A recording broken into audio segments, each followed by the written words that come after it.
নমস্কার বন্ধুরা, সহজপাঠ A to Z YouTube চ্যানেলের পক্ষ থেকে তোমাদের সকলকে স্বাগত জানাই। আজকে আমরা পড়ব চতুর্থ শ্রেণীর বাটারফ্লাই বইটির লেসন 4-এর দি হিরোর এক্সারসাইজ বা অনুশীলনীগুলো।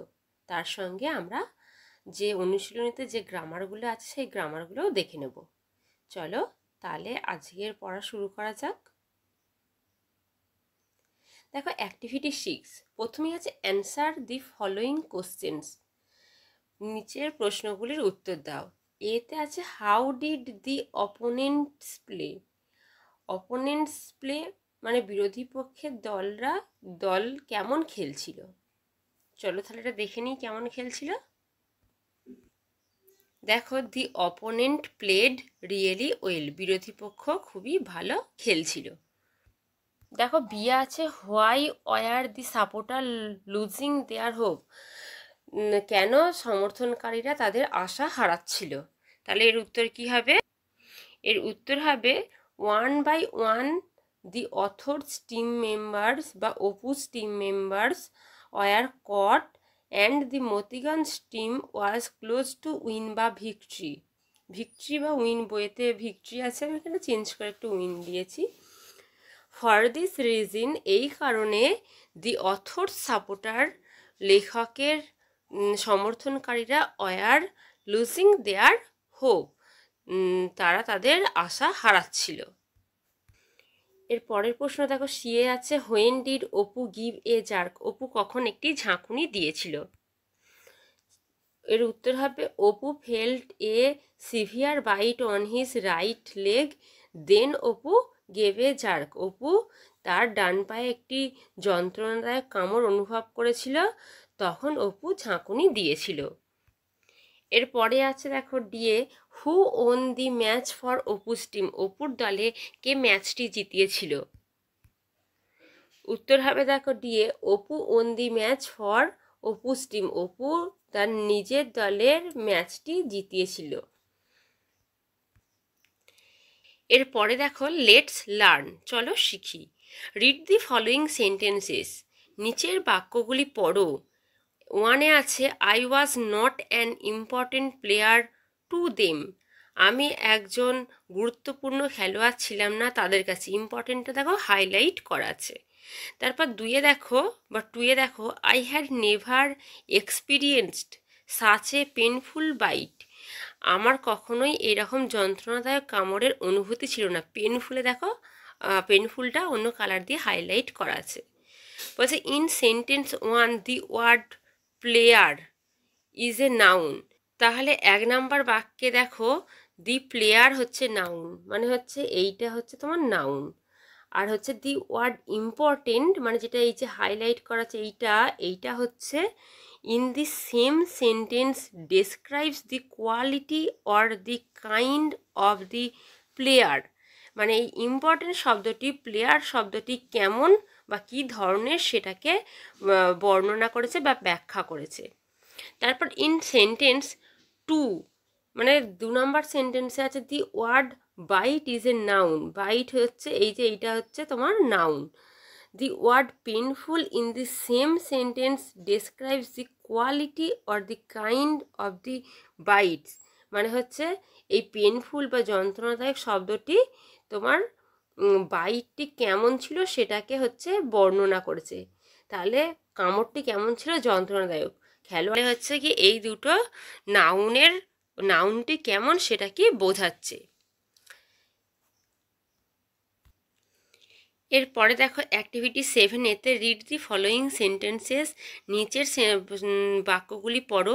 সার্কেল দি নাউন, যেগুলো নাউন সেগুলো গোল পাকাও, and underline the word that describe the quality or the kind of the noun, মানে হচ্ছে নিচের বাক্যগুলি যেগুলো নাউন সেগুলো হচ্ছে গিয়ে গোল করো, এবং যে শব্দগুলো নাউনকে বর্ণনা করছে বা নাউনটি কেমন প্রকৃতির বোঝাচ্ছে সেটাকে হচ্ছে আন্ডারলাইন বা হচ্ছে গিয়ে নিচে দাগ দাও। তাহলে দেখো প্রথমে আছে হি ইজ এ ব্রেভ বয়, সে একটি সাহসী ছেলে। এখানে হচ্ছে নাউন হচ্ছে বয়, তাহলে এটাই হচ্ছে নাউন, এইটা তাহলে গোল হবে বয়টা। বয়টা হচ্ছে কেমন প্রকৃতির, হচ্ছে ব্রেভ, সাহসী, তাহলে এইটা হবে তোমার নাউনকে ডেসক্রাইব করছে, তাহলে এটা এমনি দাগ হবে বা নিচে আন্ডারলাইন হবে। This is a beautiful dress, এটি হলো খুব সুন্দর পোশাক। এখানে হচ্ছে নাউন কোনটি, ড্রেস বা পোশাক, আর হচ্ছে গিয়ে পোশাকটি কেমন, বিউটিফুল বা সুন্দর, এইটা হচ্ছে তোমার নাউনকে ডেসক্রাইব বা বর্ণনা করছে, তাই এটার তলায় দাগ হবে। এরপর দেখো, note that the word you have underlined are qualifying adjective. যে সমস্ত শব্দগুলো তোমরা আন্ডারলাইন করলে বা নিচে দাগ দিলে সেগুলোকে বলে কোয়ালিফাইং, সেগুলো হচ্ছে qualifying adjective. A qualifying adjective describes the kind or quality or characteristics of a person, animal, place or thing. Qualifying adjective বর্ণনা করে কোনো মানুষ, পশু, কোনো জিনিস বা জায়গার হচ্ছে বিভিন্ন ধরন, মান ও বৈশিষ্ট্য সম্পর্কে। তারপর দেখো অ্যাক্টিভিটি 7B-তে আছে underline the qualifying adjectives in the following sentences. একে দেখো, এতে আছে today we enjoyed A tasty lunch. Today মানে আজ আমরা একটি সুস্বাদু দুপুরের খাবার খেলাম বা উপভোগ করলাম। তাহলে এখানে হচ্ছে কোয়ালিফাইং অ্যাডজেক্টিভ কোনটা হবে, টেস্টি। লাঞ্চটি কেমন ছিল, এটা হবে টেস্টি। বিয়ে আছে I saw an exciting match yesterday. ম্যাচটি কেমন ছিল, এক্সাইটিং, এটা তাহলে হবে কোয়ালিফাইং অ্যাডজেক্টিভ। তারপর দেখো সি আছে my grandma told me an interesting story. স্টোরিটি কেমন ছিল, ইন্টারেস্টিং ছিল। তারপর ডিয়ে দেখো হচ্ছে the bright moon shines in the clear sky.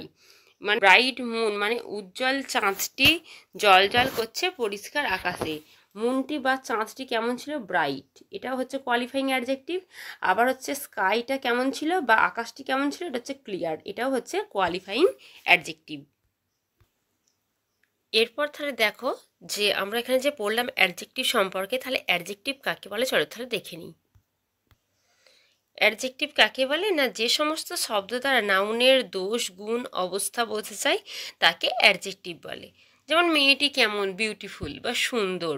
এই যে নাউনের সম্পর্কে যখন দোষ হোক, গুণ হোক, তার অবস্থা বোঝাক, যাই বোঝাক, সেটা হচ্ছে নাউনের সম্পর্কে যখন কোনো কিছু বলা হয় সেটা হচ্ছে অ্যাডজেক্টিভ। এরপরে দেখো তাহলে, এরপরে আছে লেটস লার্ন, চলো শিখি। Read the following sentences. ওয়ানে আছে এভরি আফটারনুন, প্রত্যেক দিন বিকেলবেলা, মাই ফ্রেন্ডস আমার বন্ধুরা, প্লেড ফুটবল অর ক্রিকেট, আমার বন্ধুরা ফুটবল অথবা ক্রিকেট খেলে। এখানে দেখো প্লেডটা দেখো হাইলাইট করা আছে। তারপর টুয়ে দেখো ওয়ান ডে এ মিরাকেল হ্যাপেন্ড, একদিন একটি আশ্চর্যজনক ঘটনা ঘটেছে। হ্যাপেন্ডটা দেখো হাইলাইট করা আছে। দেখো I quietly took a place among the crowd, আমি নীরবে সেই জনতার মধ্যে একটি জায়গা বেছে নিলাম। টুক, এখানে টুকটা দেখো হাইলাইট করা আছে। চারে দেখো to save myself from more bites, নিজেকে আরও কামড়ের হাত থেকে বাঁচাতে আই গেভ এ জার্ক, আমি একটি ঝাঁকুনি দিয়েছিলাম। গেভটা দেখো হাইলাইট করা আছে। বলছে in this 4 sentences the underline word played, happened, took and gave are the past tense. মানে বলছে প্রত্যেকটা এই যে আন্ডারলাইন করা আছে প্রত্যেকটা তোমার পাস্ট টেন্স বা অতীতকালে আছে। চলো তাহলে পাস্ট টেন্স সম্পর্কে বা পাস্ট টেন্স কি একটু আমরা তাহলে সেটা জেনে নিই। দেখো টেন্স হচ্ছে 3 প্রকারের হয়। একটা হচ্ছে প্রেজেন্ট, যেটা বর্তমানে কোনো কিছু ঘটছে। তারপর হচ্ছে 2-এ আছে দেখো পাস্ট টেন্স, যেটা অতীতকালে কোনো কিছু ঘটছে। 3-এ আছে ফিউচার বা ভবিষ্যতে কোনো কিছু ঘটছে। পাস্ট টেন্স কি, অতীতকালে কোনো কিছু ঘটনা বোঝাতে যে টেন্স ব্যবহার করা হয় তাকে বলে পাস্ট টেন্স বা অতীতকাল। অতীত মানে পুরনো, মানে যেটা ঘটে গেছে, সেরকম কোনো কিছু ঘটনা বোঝাতে যে টেন্স ব্যবহার করা হয় তাকে বলে পাস্ট টেন্স। এরপর দেখো here the word played is the past form of the verb play, মানে হচ্ছে এখানে যে প্লেড আছে এটা হচ্ছে প্লের পাস্ট ফর্ম। তারপর happened is the past form of the verb happen, হ্যাপেনের পাস্ট ফর্ম হচ্ছে happened. In the both this cases the past form of the verbs are formed by adding ED, মানে প্রত্যেকটা দেখো প্লের সঙ্গে ইডি যোগ করে played হয়েছে, তারপর হ্যাপেনের সঙ্গে ইডি যোগ করে হ্যাপেন্ড হয়েছে। তার মানে বলছে প্রত্যেকটা হচ্ছে ইডি যোগ করে হচ্ছে প্রেজেন্ট টেন্সের সঙ্গে ইডি যোগ করে হচ্ছে বা প্রেজেন্ট ফর্মের সঙ্গে ইডি যোগ করে হচ্ছে পাস্ট টেন্স বা অতীতকাল হয়েছে। এরপরে দেখো বলেছে here the word took, took is the past form of the verb take. আগেও আমরা দেখলাম যে টুক কথাটি লেখা আছে, তাহলে টুক হচ্ছে টেকের হচ্ছে পাস্ট ফর্ম, আর হচ্ছে gave is the past form of the give, gave হচ্ছে গিভের পাস্ট ফর্ম। তাহলে হচ্ছে দেখো আগে আমরা দেখলাম যে পাস্ট ফর্ম হয়েছে ইডি যোগ করে হচ্ছে প্রেজেন্ট ভার্বের প্রেজেন্ট ফর্মের সঙ্গে ইডি যোগ করে হচ্ছে পাস্ট ফর্ম হয়েছে। কিন্তু আবার এখানে দেখো যে ভার্বের প্রেজেন্ট ফর্মের সঙ্গে ইডি যোগ না করে সম্পূর্ণ পরিবর্তন হয়ে একটা হচ্ছে পাস্ট ফর্ম হয়েছে। বলছে in both this cases the past form of the verbs is not form by adding ED. বলছে এই ক্ষেত্রে হচ্ছে ইডি যোগ করে পাস্ট ফর্ম বা অতীতকাল হয়নি, দে আর ফর্ম বাই চেঞ্জিং লেটার্স, এগুলো হয়েছে সম্পূর্ণ পরিবর্তন হয়ে within the present form of the verb, মানে ভার্বের যে হচ্ছে প্রেজেন্ট ফর্ম ছিল সেটার সম্পূর্ণ পরিবর্তন হয়ে এটা হয়েছে। তাহলে আমরা এখানটাই হচ্ছে ভার্বের পাস্ট ফর্ম সম্পর্কে কি জানলাম, চলো তাহলে এক নজরে দেখে নিই।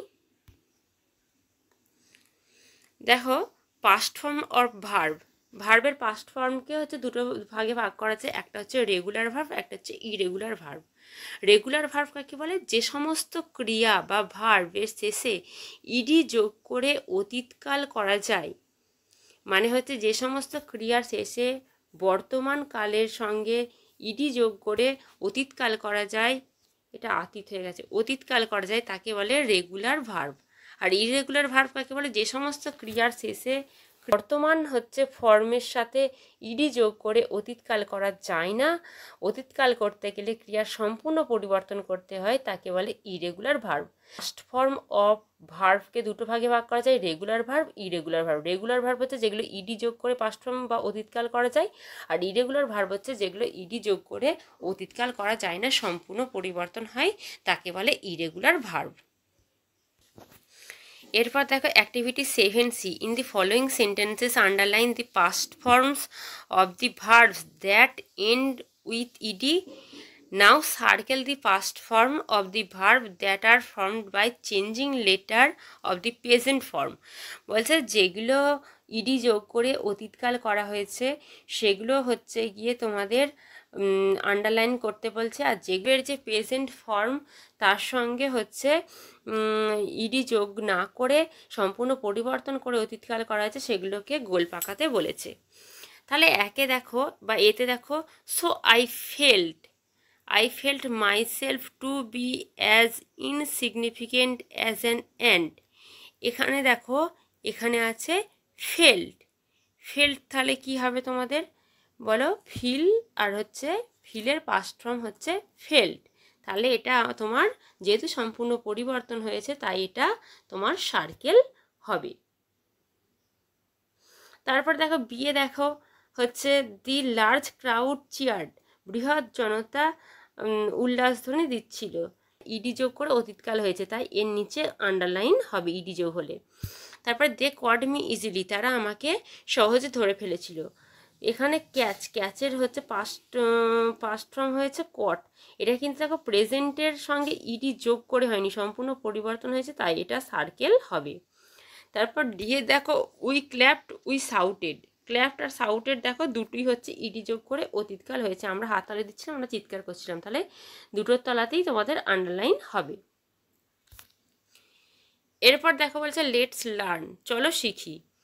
বলছে both the underlined and circle words are past forms of verb. বলছে প্রত্যেকটা যে উপরে যে আন্ডারলাইন করলাম বা সার্কেল করলাম সেগুলো প্রত্যেকটি পাস্ট ফর্ম।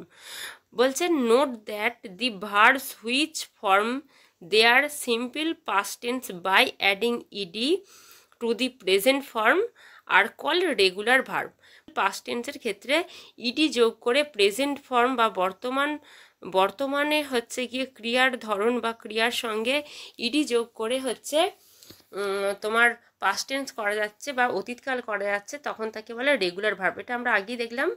আর হচ্ছে verbs that form their past tense without adding ED, যে সমস্ত পাস্ট টেন্স বা অতীতকাল ইডি যোগ করে করা যাচ্ছে না তাকে বলে ইরেগুলার ভার্ব। এটা আমরা আগেই দেখেছিলাম বা দেখে নিয়েছিলাম। আজ তাহলে এইটুকুই থাক, বাকি পড়া অন্যদিন হবে। আমাদের চ্যানেলটিকে যদি ভালো লাগে লাইক কমেন্ট শেয়ার করতে ভুলো না। আর এরকম নতুন নতুন ভিডিও পেতে অবশ্যই আমাদের চ্যানেলকে সাবস্ক্রাইব করো ও পাশে থাকা বেল আইকনটি প্রেস করো।